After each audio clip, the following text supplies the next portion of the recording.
유마경 6번째 시간입니다. 제1서품 1. 법회 인연.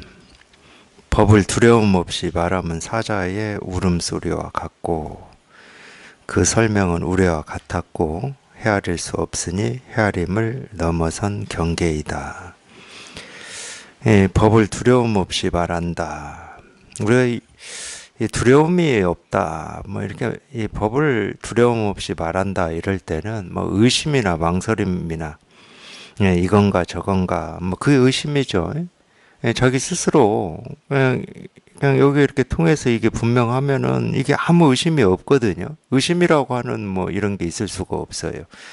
손가락을 하나 들든지 책상을 한번 두드리든지 하늘은 높고 파랗다라고 하든지 그냥 자기 스스로 그냥 이게 이렇게 분명하면 그냥 한마디 한마디 또는 보고 듣고 느끼고 경험할 하나하나가 전부 그냥 이 이름이 이렇게 분명하니까 여기에 이 주저함이나 망설임이나 두려움이나 이게 맞는지 틀리는지 이렇게 이 얘기를 해야 되는지 저렇게 이 얘기를 해야 되는지 이제 이런 게 없거든요.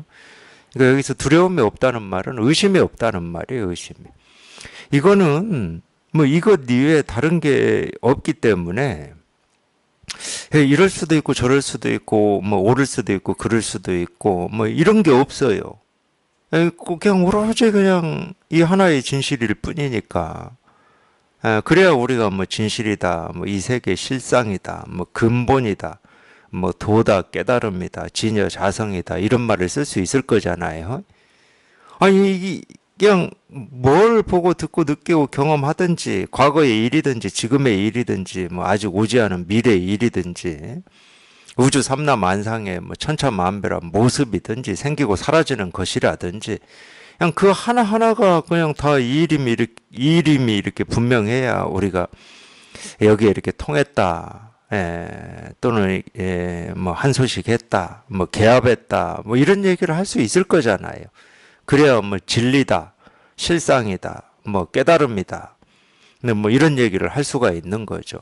어떤 건 깨달음이고 어떤 건 깨달음이 아니다. 이러면 우리가 깨달음이라는 얘기를 쓰면 안 되겠죠. 그러니까 경전에서도 그런 얘기를 하는 겁니다. 이 불국토다.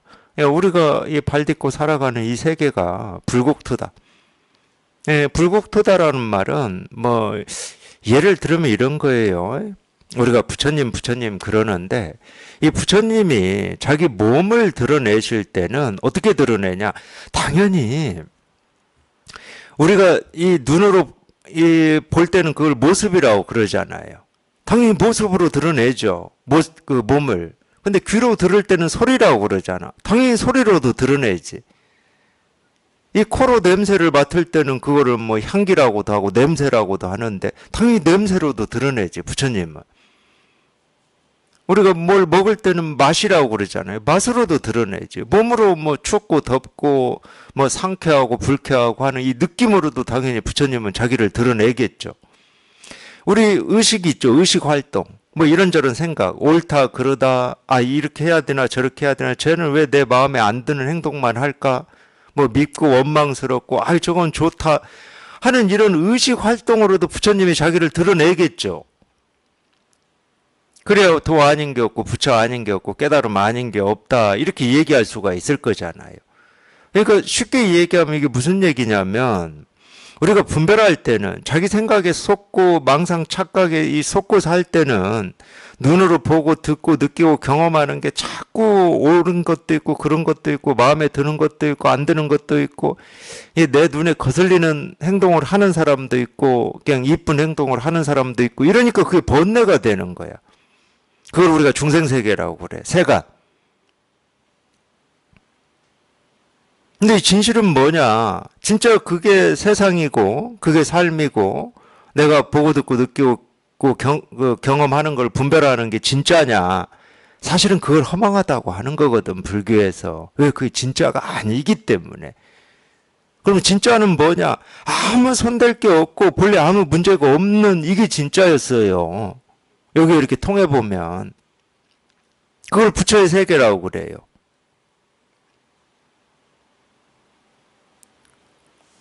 그럼 분별이라고 하는 건 뭐냐? 그냥 자기도 이유를 알지 못하고 왜 분별을 하는지는 모르지만 그냥 그렇게 익숙해져 있고 그렇게 훈련돼 있고 그냥 보자마자 듣자마자 몸으로 부딪히자마자 그냥 옳고 그름이 나뉘어져 버리는 거야. 워낙 태어나서 지금까지 그렇게 살아왔기 때문에. 그걸 우리가 현실이라고 착각하고 사는 거거든요. 그러니까 고지 그게. 근데 또 착각을 안 해야 될 게 하나가 있어요. 우리가 부처님 하면서 부처님을 뭐 예배하고 존경하고 위대한 분이라고 말은 그렇게 하면서 그분이 진짜 위대하면은 그분이 어떻게 이 세상에 자기를 드러내겠냐고. 눈으로 보고 귀로 듣고 냄새 맡고 맛보고 느끼고 생각하는 하나하나에 다 드러내니까 위대하신 분이지. 도대체 못하는 일이 없어 이분은. 그걸 유신력이라고 그래. 유신력. 부처님의 힘이 미치지 않는 곳이 없다는 거야. 그러니까 우리가 보고 듣고 느끼고 경험하는 하나하나는 사실은 부처의 몸이에요. 그걸 반야신경에서는 공상이라고 얘기해요. 공상. 공의 모습이다. 공의 모습이라는 말을 달리 얘기하면 부처의 모습이라는 얘기예요. 그러니까 냄새가 냄새가 아니고 모습이 아니고 소리가 아닌 거야. 제가 도가 뭡니까 할 때 이겁니다 하고 이렇게 가르쳐 드리잖아. 이걸 책상을 두드리는 소리다. 그러면 그냥 자기가 여태 알고 있는 그거를 반복하고 있을 뿐이지. 이게 진짜 이게 책상을 두드리는 소리입니까? 그게 진짜예요? 이게 진짜 제가 이겁니다 할 때 이게 손가락이라고 하는 우리가 알고 있는 건 손가락이에요. 그게 진실입니까? 그게 진짜고 그게 현실이고 그게 사실이다라고 할 때는 이미 자기가 분별한다는 거예요. 뒤집어져 있다. 전도 중생이라고 하는 말이 그런 말이거든. 지금까지 배우고 익힌 게 전부인 줄 알고 아니 저게 손가락인데 왜 자꾸 도가 뭡니까? 그럼 이겁니다 하고 손가락을 세우는지를 모르겠다. 자기가 뒤집어진 이 전도 중생인 줄은 모르고 이 손가락 탓만 하고 있는 거예요. 이 소리 탓만 하고 있는 거야.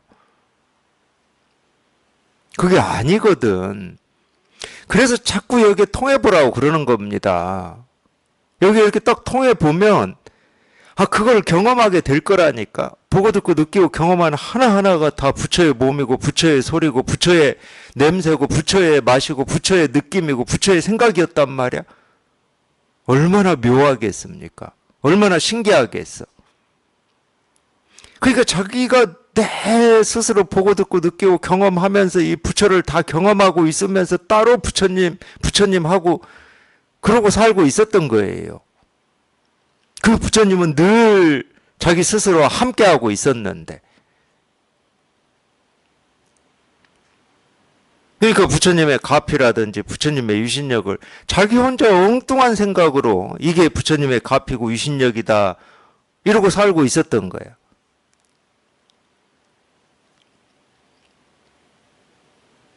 한 번도 우리 스스로를 떠나본 적이 없습니다. 그래서 위대한 거예요. 내가 뭘 하든 무슨 생각을 하든 어떻게 살았든 그 순간순간마다 이 부처는 내 스스로를 떠나본 적이 없어요. 왜? 보는 모습 그대로가 부처니까. 듣는 소리 그대로가 부처니까.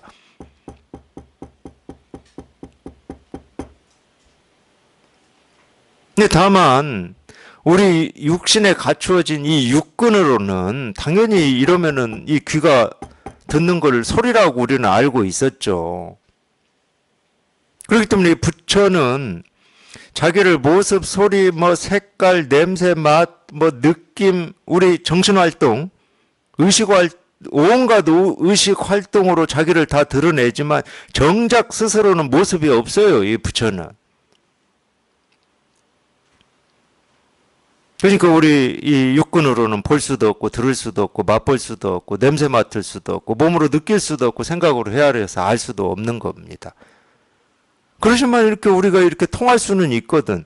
모습이 없습니까? 소리가 없습니까? 맛이 없습니까? 냄새가 없습니까? 느낌이 없습니까? 생각이 없습니까? 그 중에 하나라도 있으면 거기에서 이 부처가 확인이 되고 실감이 되는 거거든. 근데 멀쩡하잖아요, 우리. 눈도 있고, 코도 있고, 혀도 있고, 귀도 있고, 뭐 다 있어. 그러니까 보고, 듣고, 느끼고, 경험하고, 생각도 다 할 줄 안단 말이야.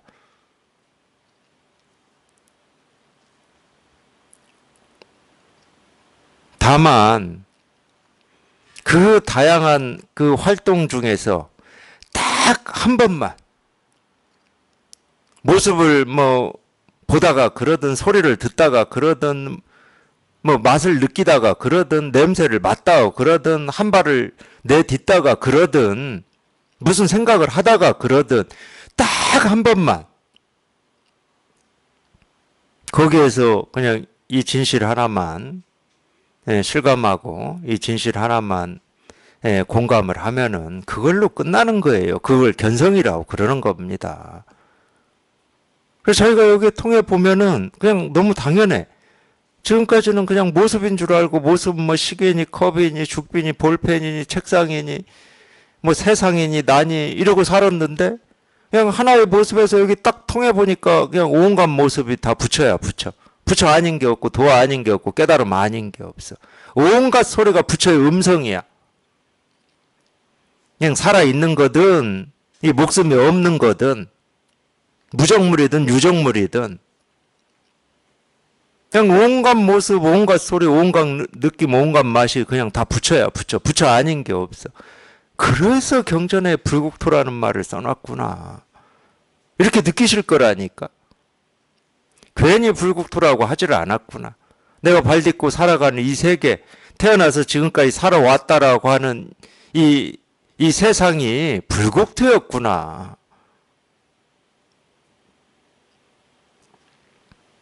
근데 그 첫 출발은 이거예요. 여기 이렇게 딱 통하기만 하면 돼. 적어도 제가 이 손가락이 뭔지 가르쳐 주려고 이겁니다 하지는 않을 거잖아요. 그거는 뭐 이미 유치원 들어가기 전부터 다 알고 있는 얘기예요. 손가락, 발가락, 뭐 눈, 코, 입 이런 건 다 알고 있는 얘기야. 그거를 지금 제가 여기에서 이게 손가락 하나 가르쳐 주려고 이거다고 하겠습니까? 쉽게 말해서 영산회상에서 석가모니 부처님이 하늘에서 내리는 이 꽃비 중에 꽃 한 송이를 대중들한테 들어서 보이셨다고 그러잖아요. 아 이게 꽃이다. 니들은 꽃을 봐라. 뭐 이런 뜻으로 꽃을 들어 보이셨을까요? 거기에 모인 사람들이 꽃이 뭔지를 몰라서? 적어도 그러진 않았을 거 아니에요. 너희가 찾고 구하고 얻고자 하는 그걸 깨달음이라고 해도 좋고 법이라고 해도 좋고 도라고 해도 좋고 본래 마음, 진여, 자성, 뭐 불성이라고 해도 좋고 견성이라고 해도 좋은데 그게 지금 이렇게 드러나 있다. 지금 당장 보고 있는 그 꽃이라고 하는 그 모습, 사물을 떠나서 따로 있는 게 아니다. 단 한순간도 모습을 떠나서 소리를 떠나서 냄새 맛을 떠나서 자기 생각을 떠나서 찾고 구하고 얻고자 하는 그 진여 자성이 있어 본 적이 없다. 늘 우리가 보고 듣고 느끼고 경험하는 거기에 이렇게 다 드러나 있다. 그러니까 아무것도 버릴 게 없고 취할 게 없는 거지. 뭘 버리고 뭘 취할 겁니까? 거기에 도 아닌 것과 도인 것이 있어야 우리가 도는 추려서 취하고 도 아닌 건 추려서 버릴 텐데 쓰레기 버리듯이 온통 도 아닌 게 없는 그냥 이거밖에 없는데 뭘 취하고 버려.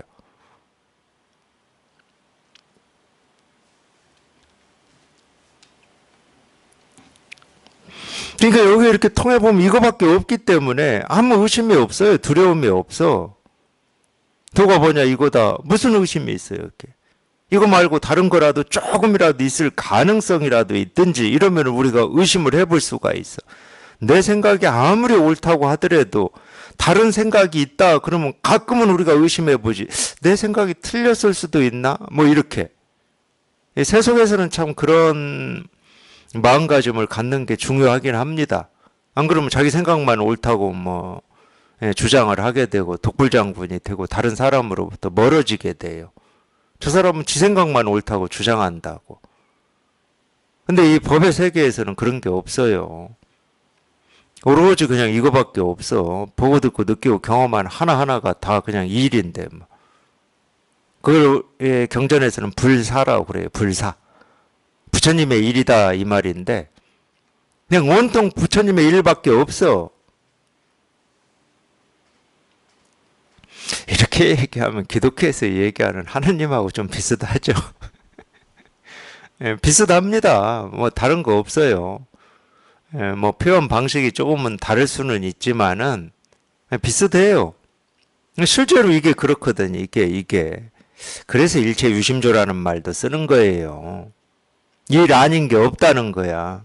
우리가 보고 듣고 느끼고 경험한 우주 삼라만상이 전부 일이기 때문에 일체 모든 것이 그냥 다 여기에서 만들어진다, 여기에서 나왔다, 뭐 이런 뜻인데 한자로는 그런 뜻인데 물론 이제 그렇게만 해석해버리면 이거라고 하는 걸 또 붙들게 되는 이 부작용이 좀 있긴 있어요. 그게 아니고 이게 있고 여기에서 나오는 모습, 소리, 색깔이 있는 게 아니고 그냥 모습, 소리, 색깔 그대로가 그냥 이 일이야. 그래서 색즉 시공이라고 그래. 색과 공을 나누어서 이건 색이고 이건 공이다. 이건 부처고 이거는 뭐 부처님의 팔이다. 뭐 이럴 수가 없어.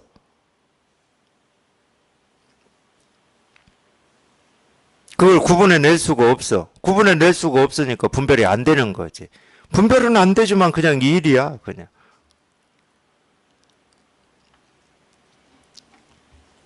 근데 분별하는 입장에서 이런 얘기를 들으면은 말이 안 되지. 이건 컵인데 컵이 아니라고 그러고 시계인데 시계가 아니라고 해버리니까. 분별하는 입장에서는 말이 안 돼요. 지금까지 우리가 세상을 살아온 입장에서 보면. 이 세상을 살아왔다라고 하는 것은 자기가 뭐 뜻을 가지고 있든 가지고 있지 않든 이 배웠다는 거예요. 배워. 이건 시계라고 배웠어. 배워가지고 너무 이제 많이 익혀서 생각 없어도 그냥 시계야, 이게.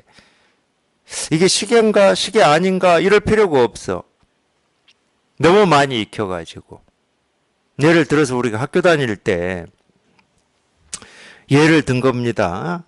학교 다닐 때 이 배운 것들은 우리가 일상생활에서 이게 시계고 컵이고 죽비고 책상이고 소리고 이런 것처럼 일상생활에서 그냥 날이면 날마다 훈련하고 단련하고 익숙해지는 거하고는 좀 달라요. 예를 들어서 수학에서 근해 공식이다. 그럼 기억 못 하실 겁니다.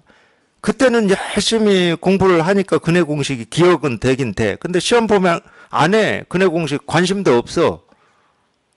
그러니까 그건 잊어져요. 몸에 안 배어 있어. 근데 수학을 전공하거나 수학을 가르치는 사람은 근해 공식을 굳이 근해 공식이 뭐지 할 필요가 없습니다. 그냥 이미 자기 살이 돼가지고 그냥 나오게 돼 있어요. 우리 구구단처럼 2는 4, 2, 3은 6 이런 것처럼. 그렇듯이 우리가 이 하나하나를 시계니 죽비니 컵이니 이렇게 부르는 건 이미 너무 오랫동안 수십 년 동안 훈련을 한 거예요. 훈련을 자기도 모르게. 그러니까 굳이 생각할 필요가 없습니다. 저걸 컵이라고 해야 되나 뭐 밥그릇이라고 해야 되나 이런 생각할 필요가 없어요. 물론 이제 이 비슷하게 우리가 이제 이걸 체험을 해가지고 여기에 익숙해지는 것도 좀 그런 비슷한 점이 있거든. 여기에 이렇게 완전히 익숙해지기 전까지는 자꾸 옳은가 그른가 엽법한가 엽법하지 않은가라고 하는 어떤 그런 의심 같은 게 있어요. 때때로. 그건 아직 덜 익숙해져서 그래요. 그러니까 이 근해 공식을 공부를 하기는 했어. 근데 이게 완전히 익숙해지지 않으면은 이게 맞나? 시험 볼 때 그런 느낌이 들잖아요. 그런 것처럼. 근데 완전히 익숙해져 버리면 의심이 없습니다. 그래서 대승 기실론에는 여기 이걸 체험하고 여기 익숙해지는 그걸 뭐 보림이라고도 해요. 체험하고 난 뒤에 공부를 보림이라고도 하는데 이 보림을 뭐라고 표현해 놨냐면 신훈이라고 표현해 놨어요. 신훈. 신은 새로울 신자고 훈은 훈습된다라는 뜻이에요. 훈습. 익숙해진다는 거예요. 새롭게 지금까지는 분별에만 익숙해져 있어가지고 분별의 도사들인데 도사잖아요. 1초도 안 걸립니다. 0.1초도 안 걸려요. 이게 뭡니까? 컵입니다. 이게 뭡니까? 시계입니다. 0.1초도 안 걸려요. 그렇게 익숙해진 거야. 그러면 이제 이거는 이제 막 이 실감을 하고 체험을 했어. 그럼 아직 낯설거든. 처음 했다고 이게 그냥 바로 익숙해지지는 않거든.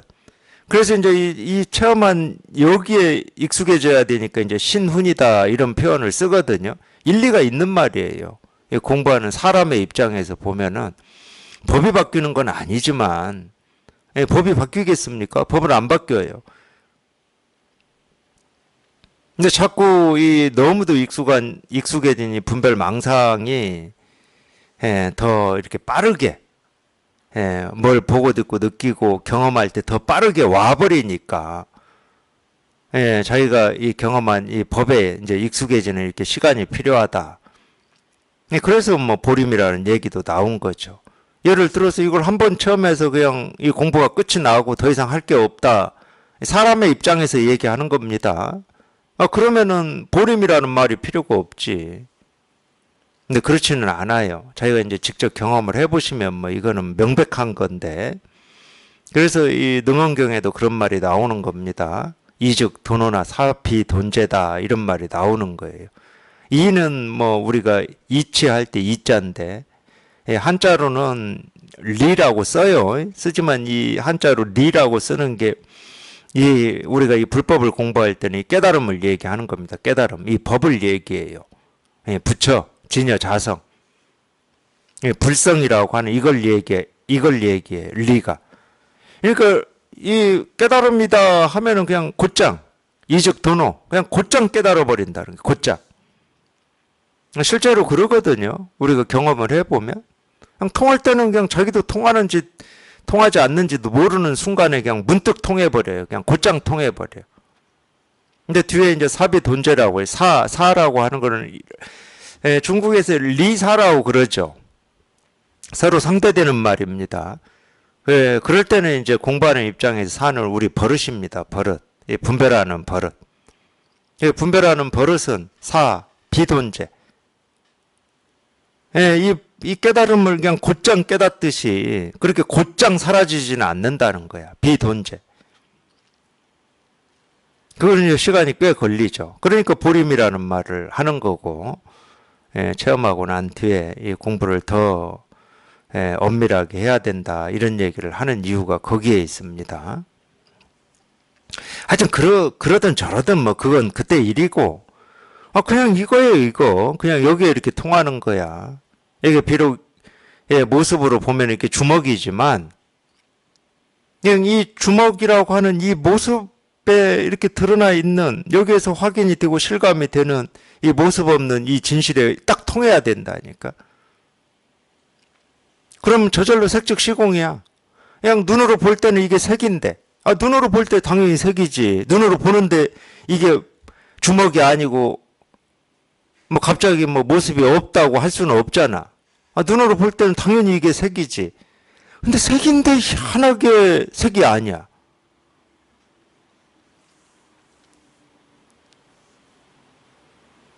색인데 희한하게 색이 아니에요, 이게. 그럼 색이 아닌 뭐냐? 뭐는 없어.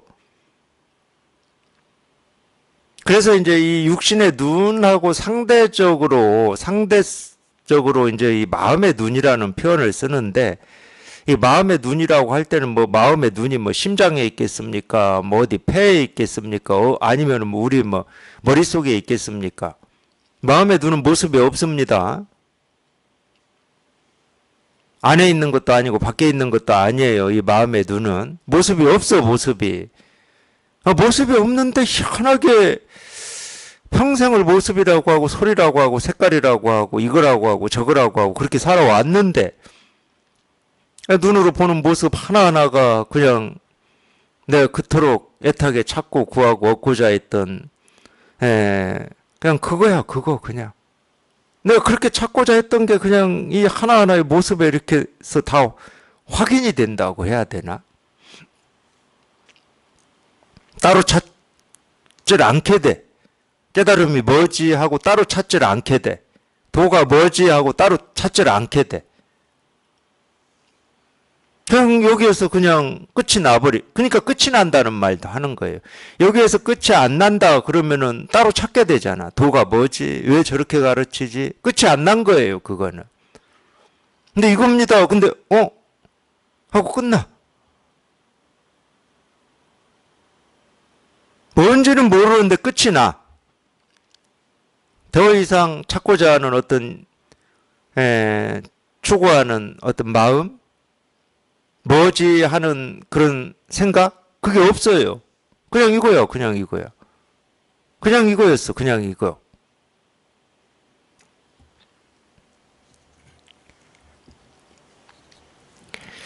근데 분별하는 입장을 고수하고 고집한다. 그러면은 이런 가르침이 말이 안 돼요. 그럴 때는 이런 설법이 사자 울음소리가 안 되죠. 사자 울음소리라고 하는 것은 사자가 크게 울면은 이 무릇 동물들이 뭐 몸을 숨겨야 되잖아. 그냥 배를 땅에 깔고 자기를 드러내지 않아야 됩니다. 그러니까 무릇 동물들, 이 배를 땅에 깔고 모습을 드러내지 않는 이 무릇 동물들이 뭐냐? 당연히 우리 분별이에요, 분별. 내 생각, 왜 저렇게 하지라고 하는 그런 생각이라든지, 저게 부처님의 가르침이 맞아라고 하는 생각이라든지, 내가 지금까지 알고 있는 거하고는 영 다른 얘기만 하고 있네, 이런 생각들이 그냥 딱 항복을 해버린다는 거예요. 그걸 우리가 사자후라고 그러죠, 사자후. 부처님의 이 가르침을 사자후라고 그래요. 사자의 울음소리다 이 말인데, 그렇게 비유하는 데는 그런 면이 있기 때문에 그래요. 우리 부처님의 이 가르침에는 우리 분별이 어떻게 할 수가 없어요. 어떻게 할 수가 없어.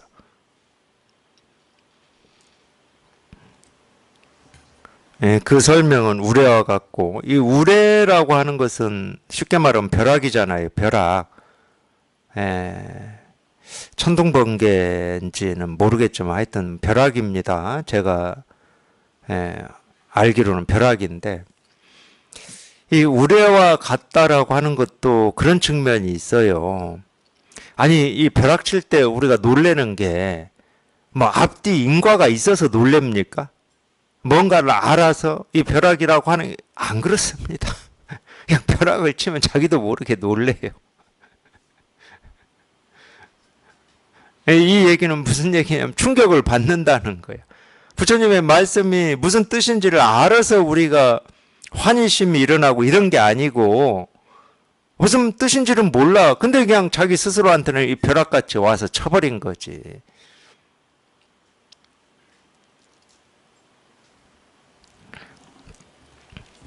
그 설명은 우레와 같았고 헤아릴 수 없으니 헤아림을 넘어선 경계이다. 법보인 지혜를 모아 위대한 길잡이가 되고, 여기서는 이제 법보를 지혜라고 그랬어요. 지혜. 법의 보물이라는 뜻인데, 그렇죠. 뭐 보물이다 그러면 이 지혜밖에 없죠. 근데 이 지혜라고 하는 게 우리가 세간에서 얘기하는 이 지혜라는 이 뜻하고는 다르거든요. 물론 뭐 비슷한 점도 있을 겁니다. 왜 그러냐면 세간에서도 지혜라고 얘기를 할 때는 보통 이제 일반적인 사람들의 사고방식은 자기 생각의 어떤 틀에 이렇게 매여 있잖아요. 자기가 옳다고 생각하든 그러다고 생각하든 이렇게 틀에 매여 있습니다. 근데 세간에서도 그렇게 틀에 매여 있을 때 이 틀을 깨는 어떤 이야기를 하는 걸 우리가 보통 세간에서도 지혜가 있다 이런 얘기를 하거든요. 내가 옳다고 하고 그러다고 하는 얘기를 똑같이 하는 사람한테는 지혜라는 말 안 쓰잖아요, 우리가. 뭐 내 생각하고 똑같은데 뭔 지혜야. 근데 이 보통 사람들이 가지고 있는 이 사고의 틀, 이 보통 사람들은 그 사고 방식 수준에서만 얘기할 수밖에 없잖아요. 그 틀에 머물고 있으니까. 근데 그런 틀을 깬 어떤 이야기라든지 뭐 이거를 우리가, 야, 그 사람은 생각이 깊구나. 내가 생각해내지 못하는 것을 생각을 하는구나 이러는 거잖아 우리가. 이 측면에서는 좀 비슷해요. 왜 그러냐면 우리 분별이라고 하는 것은 생각이 깊든 얕든 많이 배웠든 뭐 조금 배웠든 감성적이든 이성적이든 논리적이든 비논리적이든 즉흥적이든 계획적이든 전부 이 분별이라고 하는 이 틀, 사고의 틀을 못 벗어나 있거든.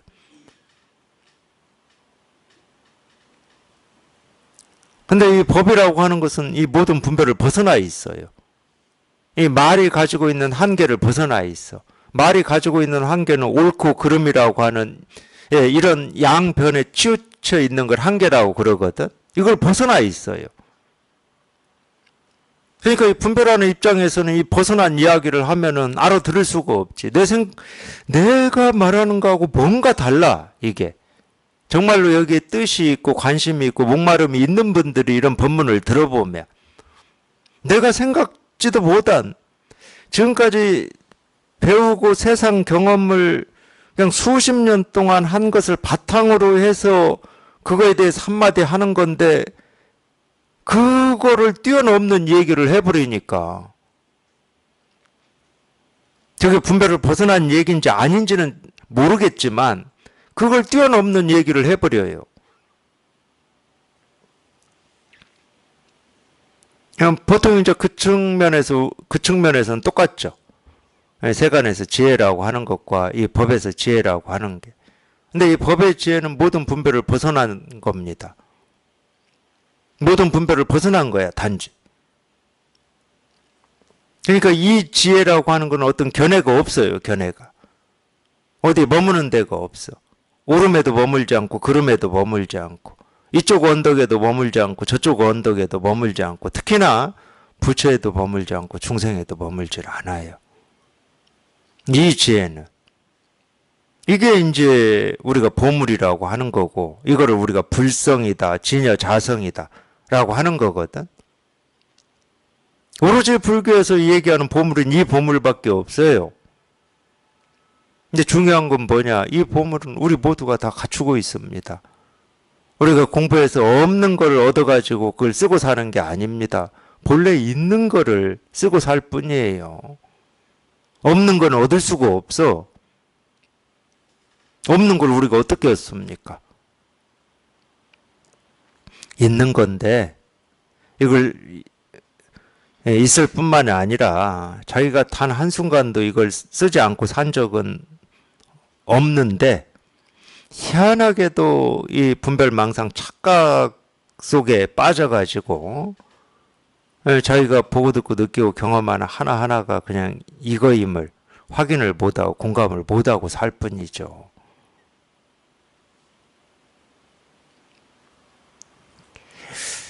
근데 요즘에 이 종교는 불교에서는 그거를 이제 말법 시대라고 그러는데 요즘의 종교는 참 그런 면에서는 좀 안타까움이 큽니다.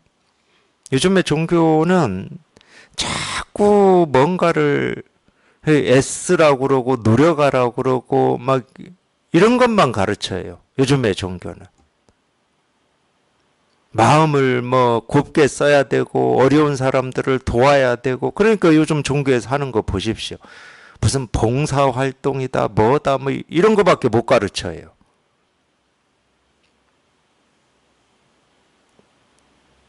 근데 그게 아닙니다. 우리 모두가 다 갖추고 있고 쓰고 있는데 희한하게도 그냥 뒤집어진 이 꿈 같은 생각에 매여가지고 그걸 이제 착각이라고 그래요. 착각. 거기에 매여가지고 그냥 간단히 얘기하면 자기 위대함을 몰라. 쉽게 얘기하면. 자기 위대함을 모르니까 뭐 어디 가서 봉사활동하는 걸로 그냥 자기가 좀 좋은 일 했다. 거기에서 뭔가 좀 위안을 받고 위로를 받고 나도 좀 열심히 살고 있지 뭐 이런. 제가 볼 때는 엄청 어리석은 겁니다. 그건 세간에서나 가르치는 거죠. 종교가 그걸 왜 가르쳐요? 세간에서 도덕이나 윤리나 뭐 우리가 함께 사는 사회, 뭐 지역, 뭐 그런 데서나 가르치는 거지 그거는. 종교는 종교다워야 될 거 아니에요. 우리 각자 스스로가 그냥 이 지혜를, 이 보물을 다 가지고 있고 쓰고 있다. 근데 그냥 허망한 생각에 그냥 뒤덮여가지고 자기 스스로가 스스로를 잃고 헤맨다. 자기가 자기 착각 때문에 헤매고 사는 거예요. 그래서 그 착각이 한번 부서지고 그 분별이 부서져서 이 자기 스스로를 한번 확인해 보는 거. 그걸 가르쳐야죠, 종교는.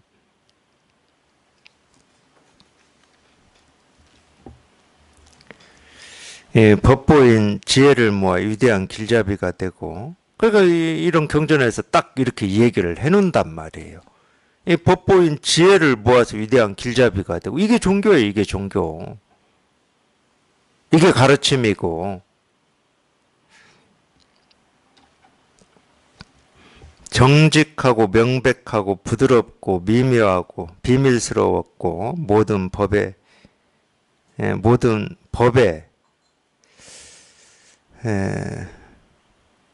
모든 법에 보기 어렵고 좀 이 조사가 조금 이걸 법에 보기 어렵고 이렇게 봐야 됩니까?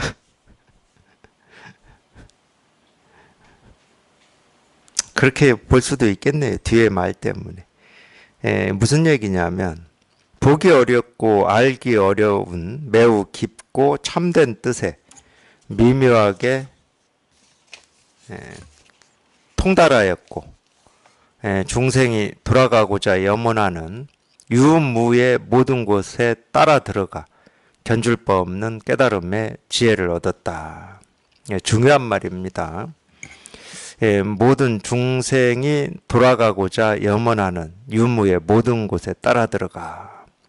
그 유무의 모든 곳에 따라 들어가 이 말이 아까 제가 얘기해드린 눈으로 볼 때는 그걸 모습이라고 그러고 귀로 들을 때는 소리라고 그러고 뭐 냄새 맡을 때는 그걸 뭐 이 냄새 저 냄새라고 그러고 혀로는 뭐 이 맛 저 맛이라고 하고 뭐 몸으로는 이 느낌 저 느낌이라고 하고 생각으로는 의식 활동으로는 뭐 이거다 저거다 옳다 그러다 밉다 이쁘다 뭐 이렇게 하는 이 모든 거 살아있는 사람이 쓰고 있는 이 모든 곳에 따라 들어간다는 거예요. 따라 들어가.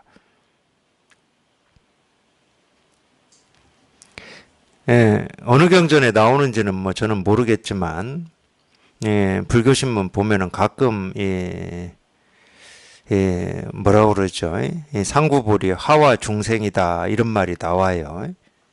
선에서는 그렇게 문자로 잘 안 써요.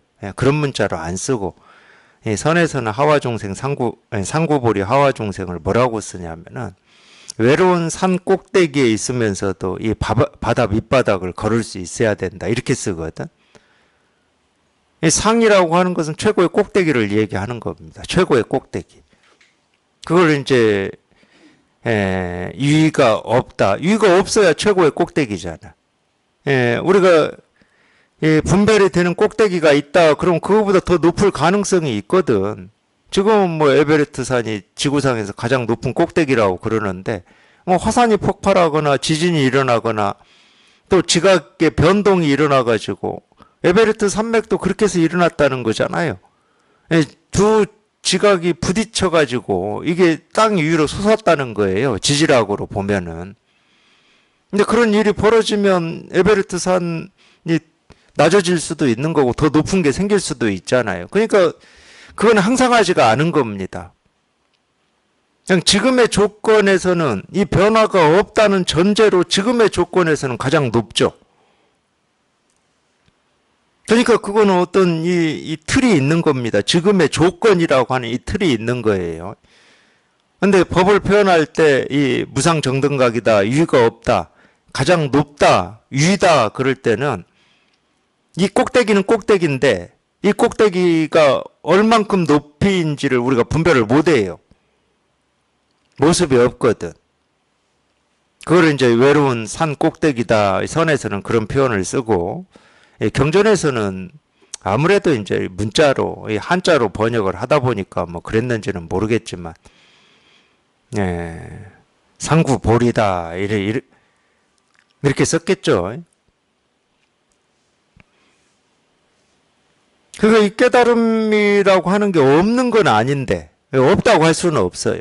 물론 이게 있다 할 수도 없어. 모습이 없는데 우리가 뭐 있다라고 단정할 수는 없어요. 그렇다고 없다고 할 수는 없습니다. 근데 만약에 있다 그러면 없으면 얘기할 필요가 없어요. 뭐 없는 걸 뭐하러 얘기해요, 우리가. 공부할 필요도 없지. 근데 만약에 있다 그러면은 우리가 발 딛고 살아가는 이 세계에 있다는 거예요. 따로 하늘 세계에 있다든가 죽어서 뭐 가는 세계에 있다든가 그런 데 있는 게 아니고 지금 우리가 당장 발 딛고 살아가는 이 세계에 있다는 거야. 그러니까 바다 밑을 걸을 수 있어야 된다. 바다라고 하는 거는 이 땅에서 가장 낮은 곳이에요. 그러잖아요. 그러니까 물이 모여 있는 거지. 그걸 우리가 다른 말로 하면 중생의 세계다 이 말이에요. 중생의 세계. 위다 그러면 이건 깨달음의 세계야. 부처의 세계. 아래다 그러면 중생의 세계야. 그래서 향상이라는 말을 쓰고 향하라는 말을 쓰는 겁니다. 경전에서는. 어려운 말 같지만은 뭐 그렇게 어렵진 않아요. 부처의 세계, 중생의 세계야. 그러니까 이 부처의 세계가 어디에 있냐? 중생의 세계에 있다는 거야. 뭐 하늘 위에 어디 따로 부처의 세계가 있는 게 아니고. 이런 말을 너무 많이 오해를 해요. 불교에서도 하늘 세계 얘기 많이 나오거든요. 뭐 제석천이라든지 뭐 얘기 많이 나옵니다. 그게 불교 영향인지 아닌지는 저는 모르지만, 저 어릴 때 클 때 보면 할머니나 어머님 말씀하시는 거 보면은 우리가 이 죽어서 혼이 가는 게 염라대왕한테 먼저 가서 심판을 받는다. 이게 불교 영향인지 아닌지는 저는 몰라요. 근데 불교에서는 이게 없어요. 제가 볼 때는. 불교에서 윤회라든지 이런 얘기에는 염라대왕이 안 나오거든. 그런 거 보면 이거는 동양의 어떤 내세관이 아닌가. 저는 그렇게 추측은 합니다. 확신은 없어요. 불교는 인도에서 나왔기 때문에 인도의 고유한 사상이 있어요. 고유한 사상. 그게 이제 윤회 같은 게 인도의 고유한 사상인데, 윤회는 불교의 사상이 아닙니다. 인도 아리안족의 내세관이었어요. 근데 불교가 인도에서 나왔기 때문에 이제 인도 사람들이 가지고 있는 이 사상을 이 불교적으로 해석을 해주는 거지. 깨달아 보라고. 그래서 윤회에서 벗어나라고 가르치는 겁니다. 인도의 사상이 윤회론이 아니었다 그러면 윤회에서 벗어나라는 말 안 할 겁니다. 그러면 이제 동양에서는 이런 사상이 없었기 때문에 중국의 이 선사들은 뭐라고 하냐면은 죽어서 염라대왕한테 갔을 때 뭘 가지고 갈 거냐 이야기를 하는 거예요. 동양에서는. 이 염라대왕한테 가가지고 나 세상 살 때 좋은 일 많이 했어요. 착한 일 많이 했어요. 그거 못 알아듣는다는 거야. 염라대왕이. 그건 알아듣지를 못한다는 거야. 그러니까 착한 일 아무리 많이 하고 뭐 좋은 일 많이 했다고 그래서 지옥에 안 가냐. 아니 염라대왕이 못 알아듣는데. 왜 못 알아듣냐. 기준이 다르니까. 인간 세상의 기준하고 하늘세계에 있는 염라대왕이 좋은 일 착한 일이라고 하는 거는 기준이 달라.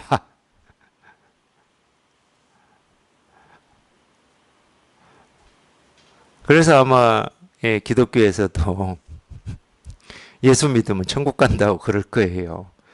착한 일 많이 하면 천국 간다고 안 해, 그 사람들. 예수 믿으면 천국 가고 안 믿으면 지옥 간다고 그러지. 기준이 다르다니까.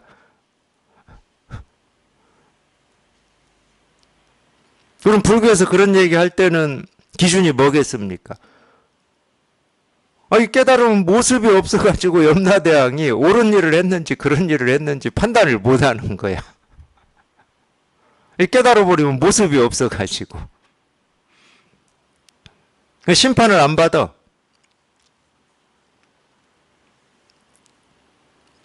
그래서 이제 염라대왕의 심판으로부터 벗어나라 뭐 이렇게 얘기했겠지. 동양에서는.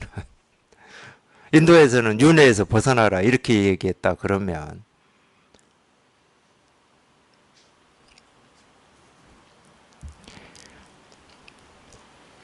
근데 중요한 거는 이 깨달음이라고 하는 이거는 우리가 발 딛고 살아가는 뭐 그걸 중생의 세계라고 해도 좋고 뭐 모습의 세계라고 해도 좋고 뭐 뭐라고 해도 좋은데 예, 거기에 이렇게 다 드러나 있고 실현되어 있다. 그래서 자등명, 법등명이라는 말을 하는 겁니다. 그냥 우리가 보고 듣고 느끼고 경험되는 하나하나가 스스로 이 법의 등불을 밝히고 있다. 만법이 이 법을 다 밝히고 있다. 그러니까 중생이 돌아가고자 염원하는 유무에 이 모든 곳에 따라 들어간다. 이게 법의 제가 뭐 오늘 위대함이라는 표현을 많이 쓰는데 이 위대함이면서도 어떻게 유무의 모든 곳에 따라 들어가는지는 우리가 알 수가 없기 때문에 현묘함인 겁니다. 이거는 과학적으로도 증명이 안 돼. 과학으로 증명을 못 하잖아요. 우리가 보고 듣고 느끼고 경험되는 이 하나하나의 이 법이 어떻게 따라 들어가서 설명을 못 해내, 이거를. 사실은 우리가 이 생이다, 이 생겨난다라고 하는 게 이거거든. 우리가 뭐가 생겨나야 그걸 보죠. 뭐 생겨나야 듣고, 생겨나야 뭐 냄새도 맡고, 맛도 보고, 느끼기도 하고, 생각하기도 할 거 아니에요. 그 생겨나는 게 생겨나는 게 아니야. 그냥 우리가 말하는 이 법이 여기서는 뭐 따라 들어온다 이랬는데 말로 하면 이렇게밖에 이렇게 표현할 수밖에 없는 면이 있겠죠. 예. 이거를 이렇게 풀어서 얘기하지 않으면은 그냥 모습 그대로가 그냥 이 진실이다. 반야신경 풀어서 얘기를 안 했어요. 왜? 그 짧잖아. 260 몇 자밖에 안 되는데. 그러니까 풀어서 얘기할 수가 없었어. 말이 짧으니까. 그러니까 이런 말을 그냥 색 즉시 공, 색이 곧 공이다. 이렇게 표현을 해버린 거야. 제가 금방도 얘기했잖아요. 아니 이 색이라고 하는 거에 이 공이 어떻게 따라 들어왔는지를 과학으로 어떻게 밝히겠습니까? 그러니까 색즉시공을 뭐 양자역학이니 뭐 과학을 동원해 가지고 자꾸 설명하고 이해시키려고 하는 사람들은 다 제가 그래서 가짜라고 그러는 거예요. 이거 밝혀질 수가 없는 거야. 이거는 현묘한 거라니까. 그러니까 우리 뭐라고 그래요? 법화경의 이름이 그건 줄여서 법화경이라고 그러고 묘법 연화경이잖아. 묘법이다 이 말이 딱 나오잖아. 알 수가 없어. 이거는 알 수는 없는데 통해 보면 그냥 의심이 없어. 의심이. 우리가 보고 듣고 느끼고 경험되는 이 모든 것에 그냥 내가 찾고 구하고 얻고자 하는 이 진실이 이렇게 저절로 이렇게 드러나 있음에 의심이 없어. 의심이. 그게 견줄 바 없는 깨달음의 지혜다라고 하는 겁니다. 근데 왜 이게 우리 모두한테 갖춰져 있다고 제가 이렇게 강력하게 주장을 하느냐. 만법에 나라고 여기는 이 몸이라든지 내 생각이고 느낌이고 감정이라고 하는 어떤 정신활동, 의식활동이라든지 이게 만법에 똑같이 속해 있어요. 만법 밖에 있질 않아. 그러니까 내 생각, 느낀 감정, 내 몸이라고 하는 여기에도 그냥 이 법이라고 하는 게 그냥 따라 들어와 있어, 이렇게. 그러니까 이 몸뚱아리를 손대지 않아도 내 생각을 손대지 않아도 느낌, 감정, 생기고 사라지는 느낌, 감정을 손대지 않아도 거기 하나하나에 그냥 이 법의 등불이 다 밝혀져 있다니까. 그러니까 지혜를 제가 다 갖추고 있다고 그러는 거지. 다 타고났어요.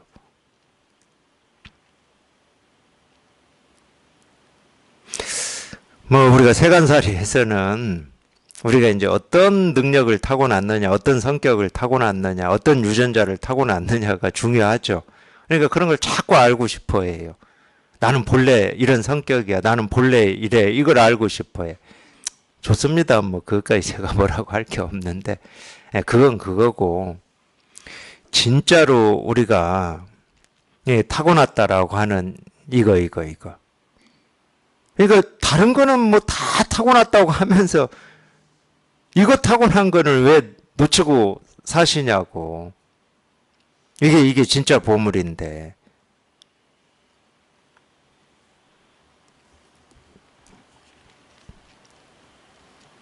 심력, 사무, 소외 등 불공법을 가까이 하여. 이 심력이라고 하는 것은 이 10가지 힘인데,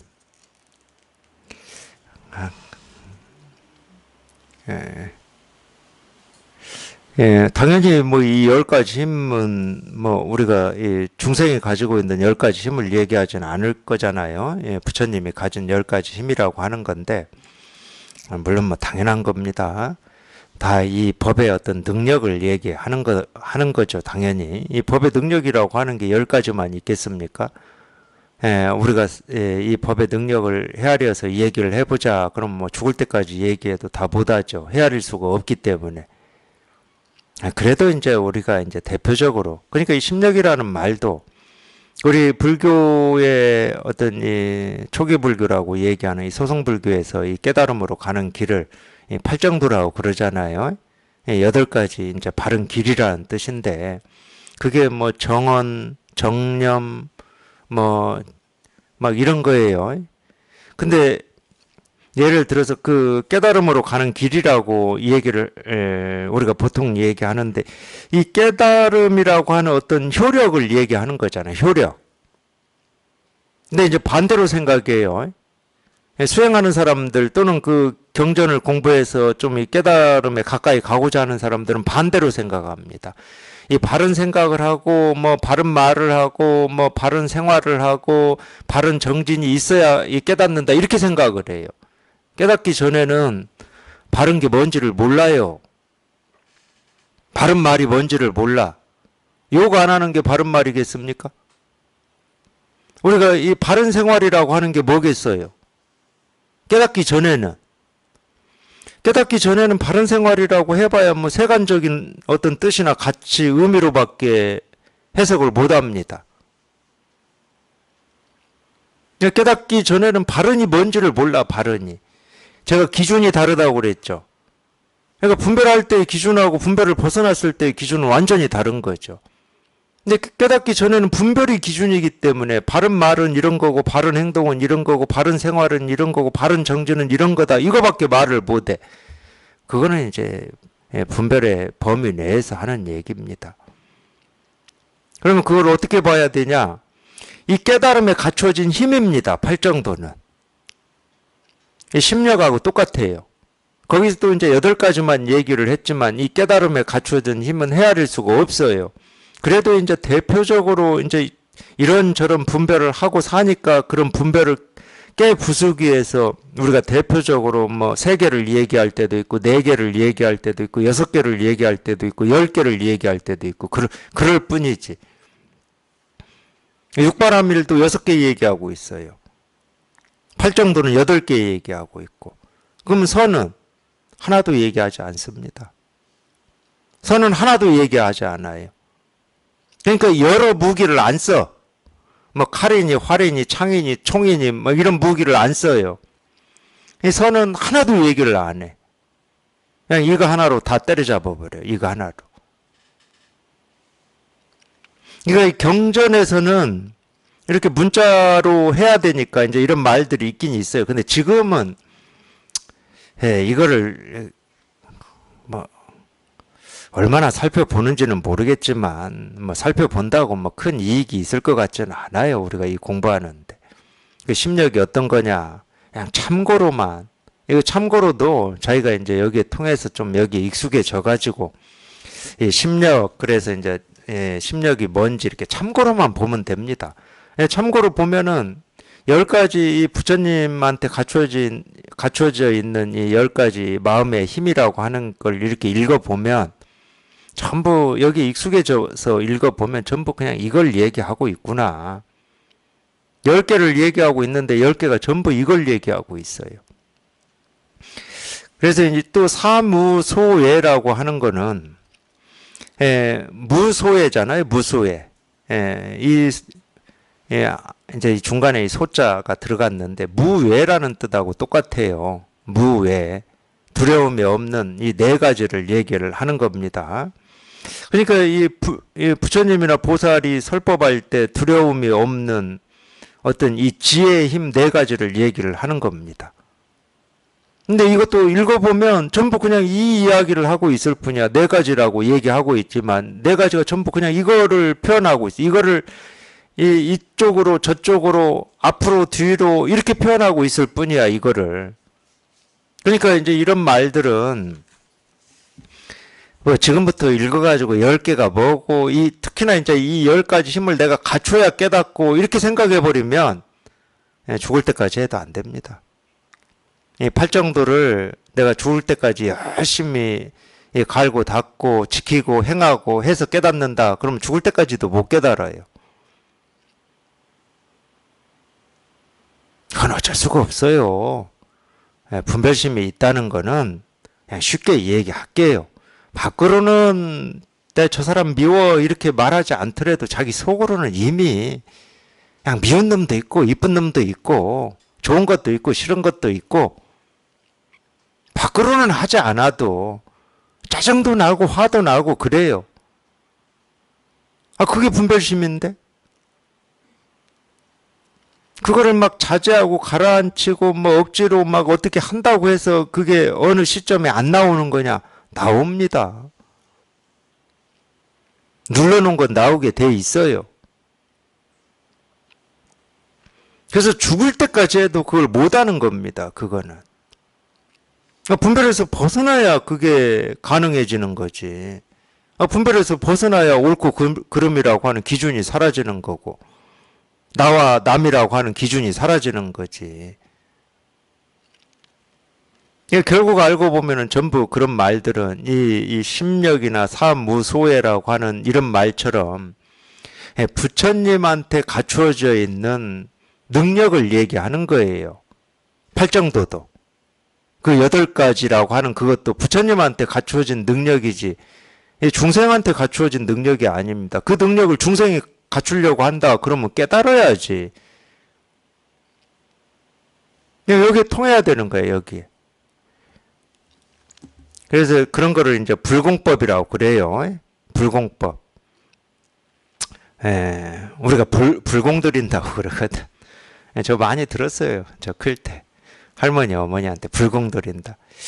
그때는 뭐 불공이 뭔 말인지 모르죠. 그냥 아는 거는 그냥 뭐 이 초파일이나 이런 때 절에 찾아가셔가지고 뭔가를 이렇게 막 하고 막 절을 하고 막 이런 걸 불공인 줄 알았어요.